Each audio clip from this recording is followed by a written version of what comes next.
Hello and welcome back to Hydroponics Daily, your go-to podcast for everything soilless cultivation. I'm your host, Dr. Russell Sharp, and today we're going up, literally, up into the sky. We're talking about hanging baskets, these flowering orbs of colour that lie on our porches, lampposts, high streets. But beyond the aesthetics, hanging baskets are a fascinating horticultural challenge, and in many ways they function just like simplified hydroponic systems. Today we'll cover watering, grow media, plant choice and design, from tomatoes to trailing petunias. We'll cover the lot. So the reason I have decided to do an episode about hanging baskets is because I am planning next year to grow hanging baskets for my son's school to raise funds for them. So I thought it'd be a great way of everyone in my village signing up to buy a hanging basket that has been grown by the kids, or certainly put together by the kids. So I've been looking into buying the plants, buying the grow media, buying the brackets, buying the baskets themselves, and looking at the different options and things like that. And it's actually could be a really good money spinner for that particular charity, the school Parents and Teachers Association. And because you look at the prices, it's like 20p for a trailing tomato plant, 10p for a petunia, and even the most expensive one is like 50p for a strawberry plant.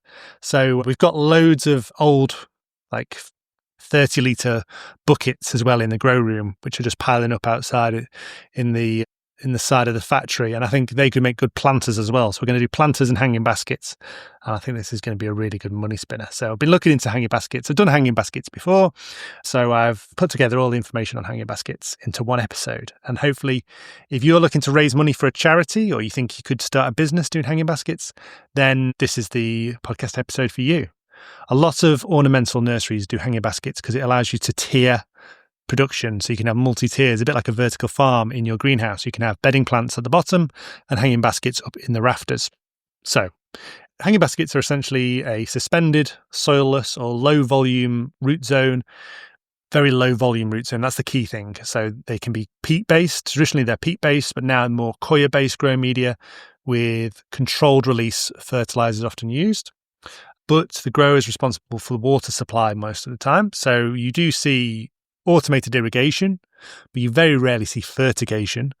And so you'll certainly be responsible for making sure they've got adequate nutrients, and also you'll be responsible for pest control as well. And they are open in the environment outside. So this is like cocoa-based hydroponics, but outside, so you get all the pests and disease that come with that. Because they're suspended in the air, the baskets dry out really quickly. They're exposed to a lot more wind than, say, a planter down on the ground. And they're isolated from the soil food web, meaning that you must provide the plant with everything they need, just like in hydroponics. So the key thing with if I could give any advice for hanging baskets, once they start to grow, you have to water them every single day, even if it's rained that day. Because even if it's rained, the amount of water that gets into a hanging basket is minimal. So, and often the outsides of the actual basket itself is permeable, and so water evaporates from that, so they have a massive water demand, so at least once a day. And that's why hanging baskets, they've got automated irrigation, thrive really well, because they are getting the amount of water they need. So never rely on that. Certainly water every day or every 48 hours. What plants work best? Well, let's break down the most popular choices. Petunias are the number one, I'd say. Trailing petunias, upright petunias. Calibrachoa is another one. They are good because they have long-lasting, vibrant flowers and compact.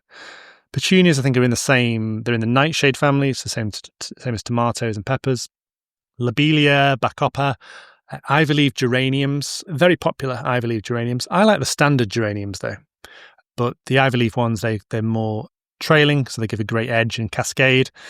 Interesting fact: if you rub the leaf of a geranium, that is what the ozone layer smells of. It smells of geraniums because ozone smells of geraniums.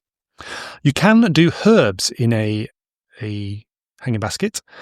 Thyme, mint, parsley, they all thrive in hanging baskets. And then the edible ones, you can get strawberries and determinate trailing tomatoes. Now, they don't look as good, they're not as impactful, but they still look pretty good, and people will still be impressed if they come around your house and they see hanging baskets full of tomatoes. They might take one or two. If you've got an Amazon delivery driver, it'd be nice to give him or her a tomato and let them help themselves. The And that's one of the reasons hanging baskets work really well, is because they have massive impact at the front of your house or wherever you're locating them. They're at eye level, just like when you go to a supermarket, they put the most expensive things they want you to buy with the highest margins at eye level, or you go into a grow shop, they do the same.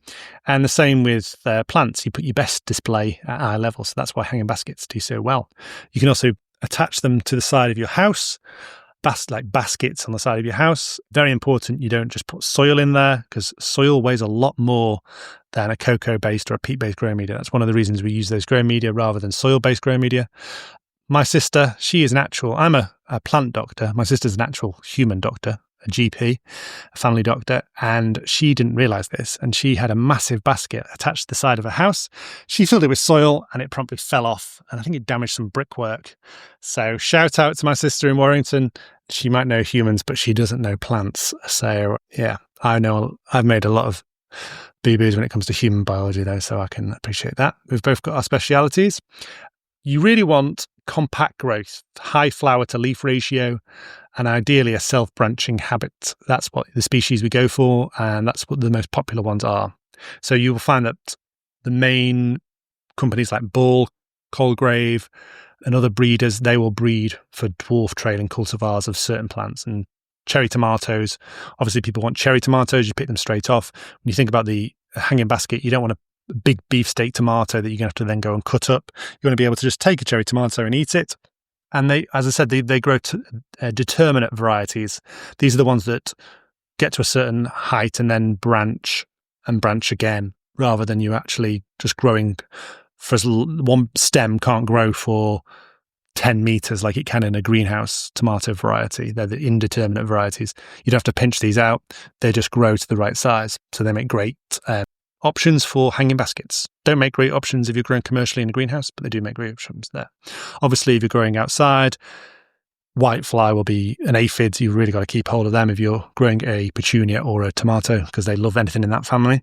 You can get, so the liner is very important, because that will determine both the look of the hanging basket and its properties. So traditionally sphagnum moss was used, but while it's aesthetic and looks good, it can dry out fast, it loses water, and also it's unsustainably harvested from places like Canada and the Falkland Isles and places like that, and Ireland. If you go back and listen to my episode about prisoners growing moss hydroponically, then that goes into more detail about that. You can get cocoa fiber liners, different type of cocoa fiber than the actual grow media. They're much more popular nowadays. They're classic, biodegradable, good drainage, because that's the other point. You just don't want to have it like a unsealed plastic container with no holes in, because you'll get waterlogging. You can use felt or plastic, like a fabric that is made of plastic, like a felt or a biodegradable felt. And they retain moisture better, especially in hotter climates. So look around for there. And you can get more ornate, customizable, ornamental, colourful baskets as well. So the basket material might vary. The wires that the basket's on are normally like the chain links, and you want to have a bracket for your wall that can hold that basket when it's fully mature with all the plants in it and fully watered. I've had a few in the past where they've just bent over and the brackets that go onto the wall just sort of give way. And your brickwork has to be up to the standard where it can withhold a hanging basket as well. Otherwise, you might want to use a pole. You can get pole-based hanging baskets and look at those. They're very common in high streets. The grow media, just like hydroponics really, use a light, well-aerated compost. With lots of added perlite or vermiculite is very common, just because you want to reduce the amount of weight that's going on that bracket and improve the plant growth. They like nice light grow media.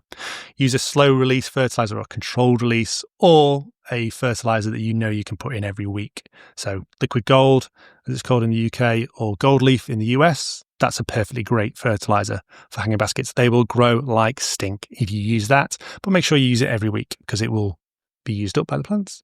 You can add things like hydrogels to retain moisture, but they'll add to the weight, and they're sort of counterproductive. They do the opposite to perlite. I just wouldn't add any perlite if you wanted to increase your water holding capacity. And wetting agents, things like polyacrylamide, they're a microplastic going into your soil. It's not great, is it?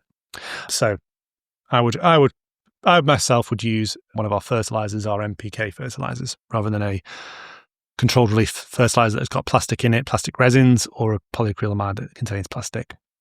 Really look at installing a drip irrigation system with a timer. That will save you a lot of time over the years, especially in sunny conditions. In summer, you really want to be doing twice a day. It's not unusual.